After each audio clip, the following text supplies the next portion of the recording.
اعوذ باللہ من الشیطان الرجیم بسم اللہ الرحمن الرحیم۔ میں Habib Ullah Dar, teacher U P S اجرو سے کلاس 4۔ پیارے بچوں، آج ہمیں پڑھنا ہے نئی لیسن درخت کی پکار۔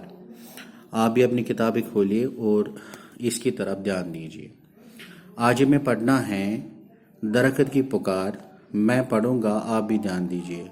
حامد چھٹی کے روز اپنے دوستوں کے ساتھ میچ کھیلنے کے لیے میدان میں پہنچا۔ حامد ایک لڑکا ہے، اس کی چھٹی تھی تو وہ اپنے دوستوں کے ساتھ میچ کھیلنے کے لیے میدان میں چلا گیا۔ سبھی ساتھی جمع ہوئے، کھیل شروع ہوا۔ یعنی ایک یہ حامد اور اس کے ساتھی جمع ہو گئے، پھر کھیل شروع کر دیا۔ حامد بھی کھیل میں مست ہوا، حامد کھیل میں مست ہو گیا۔ کھیل ختم ہوتے ہی سبھی دوست اپنے اپنے گھروں کا رخ کیا۔ یعنی جب کھیل ختم ہوا، میچ ختم ہوا، اس کے بعد سبھی دوست اپنے اپنے گھر کی طرف جانے لگے۔ حامد بھی تھکا ہارا واپس جا رہا تھا کہ راستے میں ایک خوبصورت سایہ دار درخت پر نظر پڑی۔ حامد بھی تھکا ہارا گھر جا رہا تھا تو اسے راستے میں ایک خوبصورت پیڑ دکھائی دیا جس پر اس کی نظر پڑی۔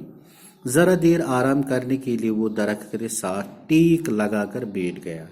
تو اس نے سوچا، میں تو گھر جا رہا ہوں، میں تھوڑی دیر تک آرام کروں گا اس پیڑ کے نیچے۔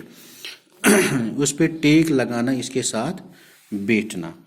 تو اتنے میں حامد کی آنکھ لگ گئی۔ جب وہ اس کے ساتھ ٹیک لگا کر بیٹھا تو اس کی آنکھ لگ گئی۔ آنکھ لگ گئی میننگ اس کو نیند آ گئی اور اس نے خواب میں دیکھا۔ پھر اسے خواب آیا، کیا دیکھا کہ درخت ڈرا ڈرا اور سہما سہما سا ہے۔ اس نے دیکھا جو یہ درخت ہے وہ کچھ ڈرا ہوا ہے اور سہما سہما ہے۔ یعنی کہ جب ہم کسی چیز سے خوف زدہ ہوتے ہیں تو ہم ڈر جاتے ہیں، اسی طرح اس نے خواب میں دیکھا کہ یہ درخت ڈرا سا ہے، سہما سا ہے۔